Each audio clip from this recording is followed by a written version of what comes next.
Welcome to TNP explore और मैं हूं आपकी दोस्त शालू सिंह और आप देखना शुरू कर चुके हैं डेली बस।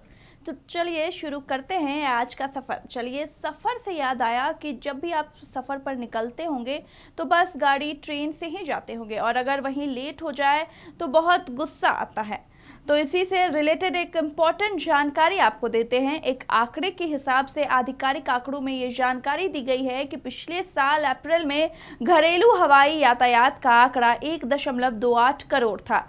नागर विमानन महानिदेशालय यानी कि डीजीसीए के आंकड़ों के मुताबिक एयरलाइंस में 1370 यात्रियों को विभिन्न जगहों से उड़ान भरने की मंजूरी नहीं दी और इस पर दिए जाने वाले मुआवजे और सुविधाओं पर 1.36 करोड़ रुपए खर्च किए गए।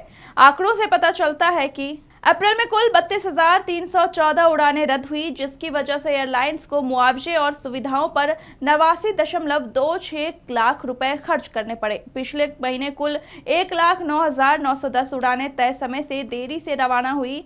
इससे जुड़ी यात्री सुविधाओं पर एयरलाइंस ने 1.35 करोड़ रुपए खर्च किए।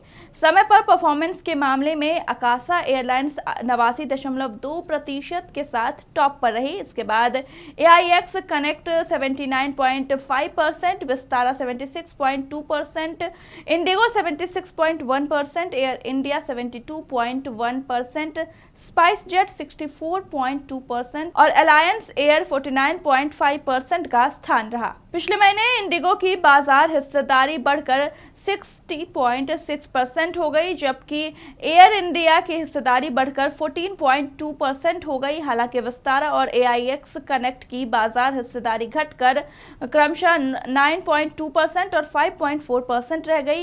एयर इंडिया, विस्तारा और AIX कनेक्ट तीनों ही एयरलाइंस टाटा ग्रुप्स का हिस्सा है। तो अब घूमने फिरने की बात हो गई तो जरा चाय पर भी चर्चा कर लेते हैं। देश में चाय के शौकीनों की कोई कमी नहीं है। किसी से मिलना हो, किसी बात पर चर्चा करनी हो तो चाय ही सहारा बनती है।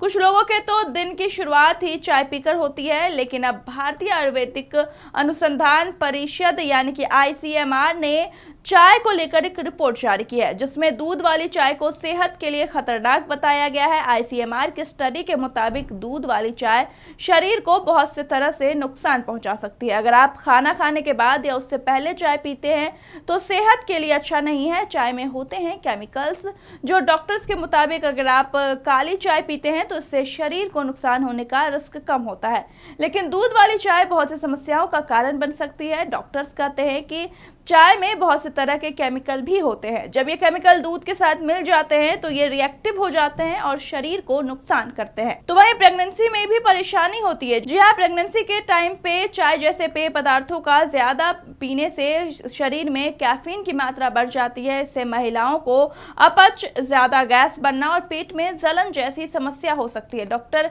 कहते हैं कि चाय में मौजूद कैफीन से सीने में जलन हो सकती है या पहले से मौजूद एसिड रिफ्लक्स के लक्षण बढ़ सकते हैं। बहुत से रिसर्च से पता चलता है कि दूध वाली चाय पेट में ज्यादा एसिड बनने का कारण बन सकती है। नींद की कमी, चाय में मौजूद कैफीन मेलाटोनिन हार्मोन के फंक्शन को खराब करता है।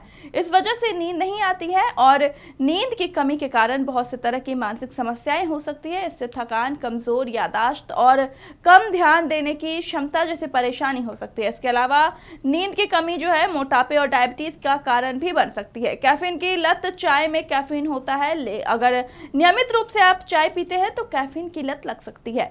यही कारण है कि लोग चाय को चाहकर भी नहीं छोड़ पाते हैं। अगर शरीर में कैफीन की मात्रा ज्यादा हो जाती है तो उससे सिर दर्द, चिड़चिड़ापन और हार्ट रेट का बढ़ना जैसी परेशानी हो सकती है। तो आज के डेली बस में इतना ही। हम फिर मिलेंगे कुछ नए टिप्स के साथ।